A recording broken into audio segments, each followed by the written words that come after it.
Howdy folks, it is Monday and hope you all had a good start to the week and it goes as smooth as it possibly can. Let me get this, I think it's a little crooked. So my day didn't do too bad. Stayed home from work today, kind of took it easy, rested the family jewels, so to speak. And things are feeling a little bit better in that regard. I think the antibiotics are doing the trick. Not as fast as, of course, I would like, but, you know, these things can't be helped. So, I teased with you guys. Well, before I do that, let's get on to the hardware and all. So, yesterday's shave was a very good shave, so I thought, why not do a Groundhog Day and repeat it? So, got the trusty old double temple 14 out and my AP cashmere brush and my sample from Dave of the CBL breakfast blend. So sometimes your shave goes so well you just think to yourself, well, if they all were like that, well, voila, they all can be, dumbass. You just use all the same stuff over again. Lather, rinse, and repeat. So, here we are. But we all like to experiment and like the variety and have to have different soaps and aftershaves and razors and all. And turned a daily chore that men didn't like into a hobby. Which, hooray for capitalism, we're capable of doing that.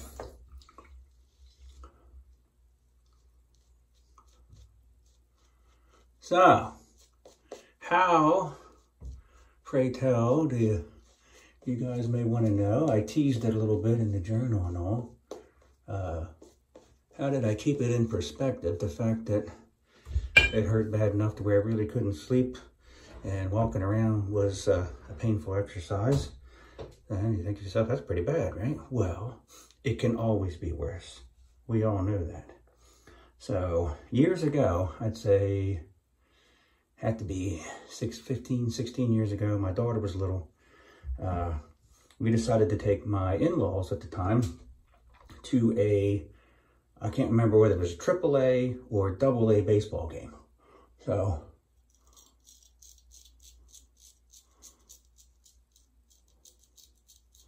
the local community college was having the game, so we packed up the kid and went over and got my in-laws. One of them was in a wheelchair at the time. Claire was her name, and her husband Charlie. They were good people. Charlie was a World War II vet.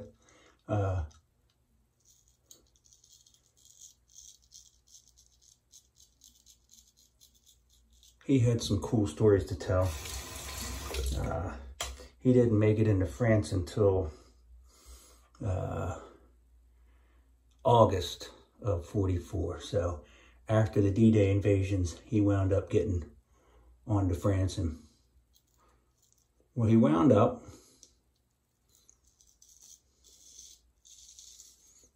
at the bridge at Remagen of movie fame and all that stuff, because he was anti-aircraft artillery.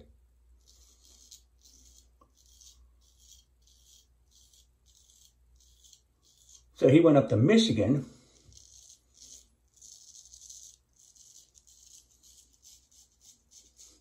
and learned how to run 40mm Bofors, the twin Bofors, like you see on the old war films and on the boats and stuff.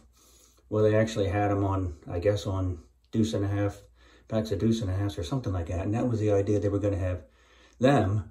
So, but when he gets to England, they say, no,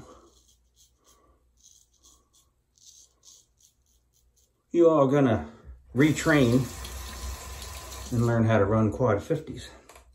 So he was on a quad 50 mount, him and 4 other guys.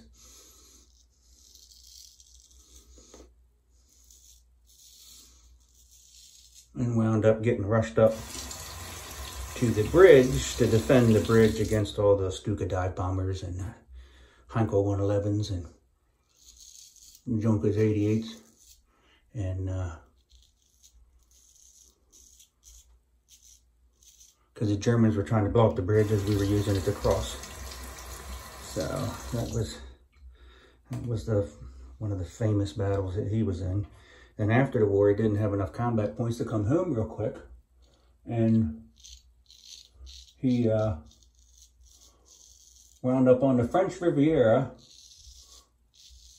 guarding POWs with a single 50 cal. And they were trying to go through them and find all of the war criminals and such. Gestapo and SS.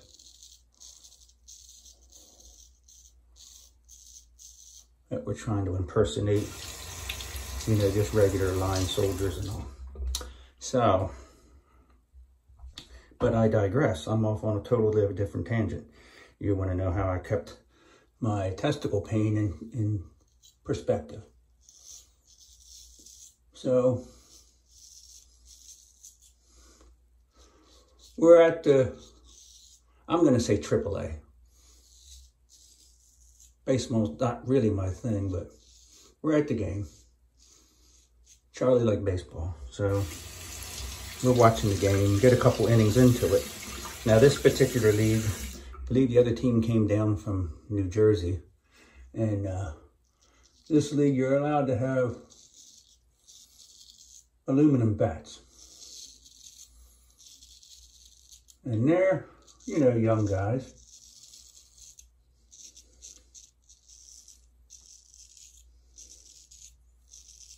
So they're throwing the ball, you know, 70, 80, 90 miles an hour. Smacking it with an aluminum bat. Running around, doing all that fun stuff. Well, the pitcher from the opposing team, he was doing pretty well. Well, he gets up to our guy's version of Babe Ruth, I guess. This guy was the best hitter on the team. And is like a 3-1 count and 3-2. So I guess he tried to get him with a fastball across the plate or something. And this dude hit this ball with this aluminum bat. And it made that sound, that, you know, that tink kind of sound. Well, the sound of the ball being hit by the bat and then the impact of the ball on the pitcher's groin area was almost, you know, simultaneous. The ball traveled so fast it was a blur. You know, they say, you know, oh, it was a rope. This thing wasn't a rope, it was a laser. Well, the pitcher just doubled over, never even made a noise. Down to the ground he went. So, and every man that saw that in that crowd got that butterfly in the stomach, oh my God, feeling in their bellies. As their testicles climbed up into their stomach and hid behind their bladder for cover, because it was nauseating to know what that guy was going through. So they, of course, rush out to him, this and that. There was actually an ambulance that was there, probably just to make sure that none of the people watching the game, if somebody had some sort of distress or something. So they run out there to the guy. Well, they hit him with the smelling salts and get him to come around, because, I mean, he was out. He was out. He was laying on the ground, and his legs were twitching involuntarily, and he was unconscious. So they hit him with the smelling salts, and he wakes up, and the first thing he does is, like, vomit, like projectile vomiting, like in the horror movies, and then starts just howling like a wounded animal. So People in the crowd were getting upset. Kids are crying and all that. What's going on? What's going on? So now there's all these parents in the crowd are having to explain to their little kids, me included, what happened. You know, so you got to give them, of course, the G version. But we all know what happened. So they took him out on a stretcher. And I guess, I don't know whether it destroyed anything, but my God, it was bad. So if I ever have any sort of mishap involving my junk, that sparks in my brain, because you can't unsee and unhear that kind of stuff. And I think to myself, well, at least not that kid from New Jersey. Because if I had to guess, if he ever wanted kids, he might have to adopt. I don't know.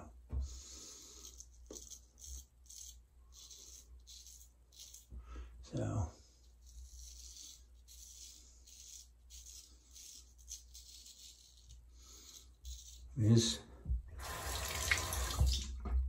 this blade, I've done a little research, and apparently this one is one of them.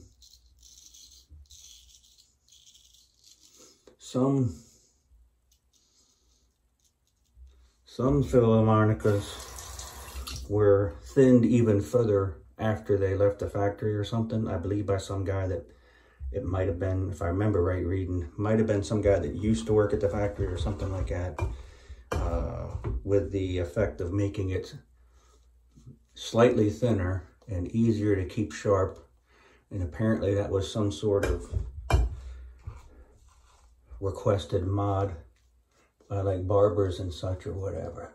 So if you look close on mine in the reflection, you can see where there's grinding marks, and it took off actually probably about 1/8 inch of the etch at the bottom of the etch on the sew side, but it's even on both sides, and it's even slightly thinner than a regular one, which is, they're still really thin to begin with.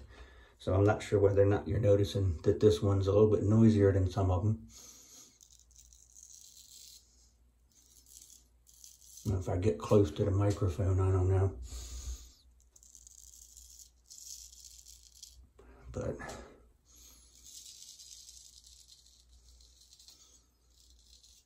that putting butter on a toast kind of sound. So quite a bit of audible feedback. So I hope I didn't gross you all out with my description of the poor baseball guy. And also, on to current events, since that was a long time ago, our governor here in Maryland has declared everybody stay in under penalty of less than 1 year imprisonment or a $5,000 fine if you go outside unnecessarily, and all that stuff. You can be, you know, rounded up. So, and I understand the practicality behind it. But then there's the side of me that asks, wonder where the authority comes from that, either in the Maryland Charter or the Constitution. Is that constitutional? I'm not a lawyer and don't pretend to be one, but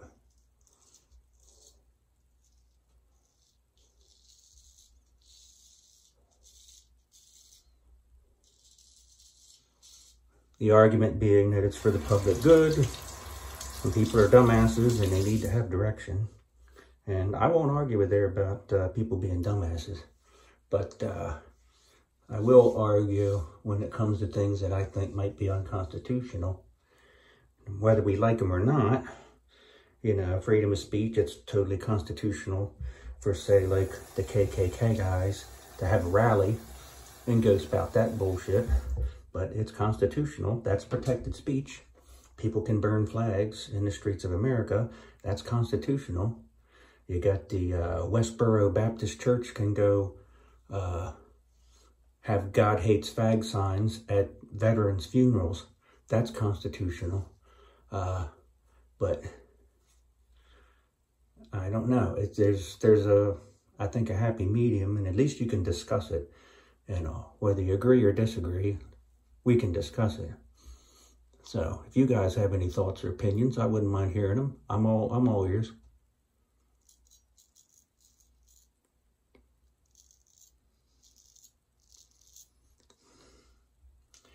You know, so in government, usually I'm of a mind less is better.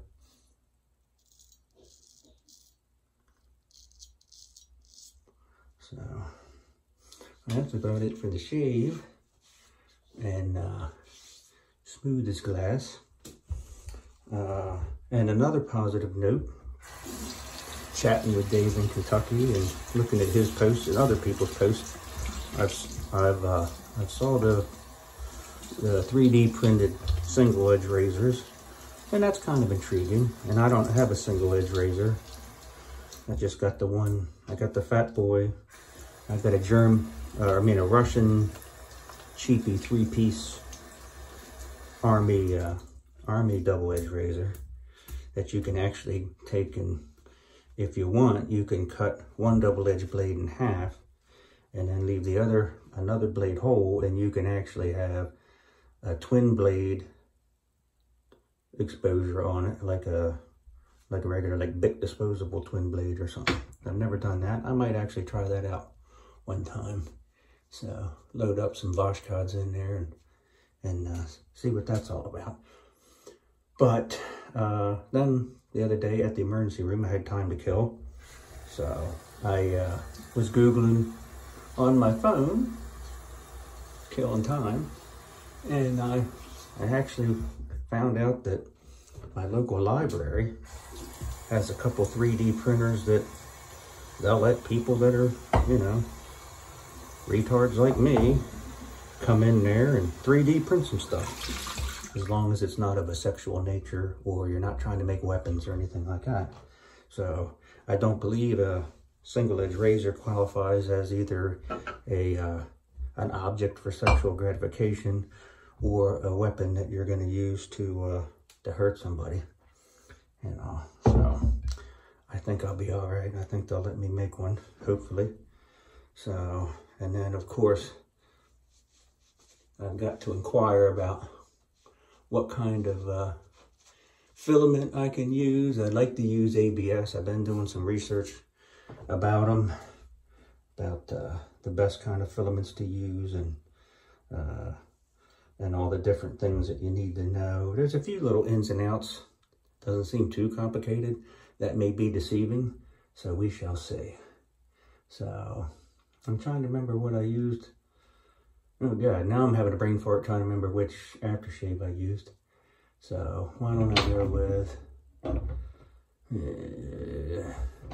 I'll just go with the Brandy Spice. I like that. And as you can see, the bottle's getting down low, but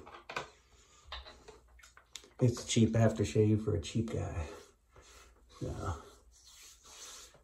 once again, almost not even any warming and all. So the soap's nice and protective. And that, all the flex in that really thin blade, and it being good and sharp, takes and results in just really can't beat it kind of thing. So I hope you guys have a good rest of your Monday and that your week works out well. I'll check in maybe in a couple of days with a video, and then just the rest of the time the usual stuff on the journal and all. So, and hopefully everybody's muddling through this Chinese virus thing well. And Nurse Dave, you had a couple of days off, watched your videos, very enjoyable video. glad to see you smiling and enjoying yourself. Those kind of grinds like that can wear you down, and you do need the recharge time. So y'all have a good one, and I'll see you later.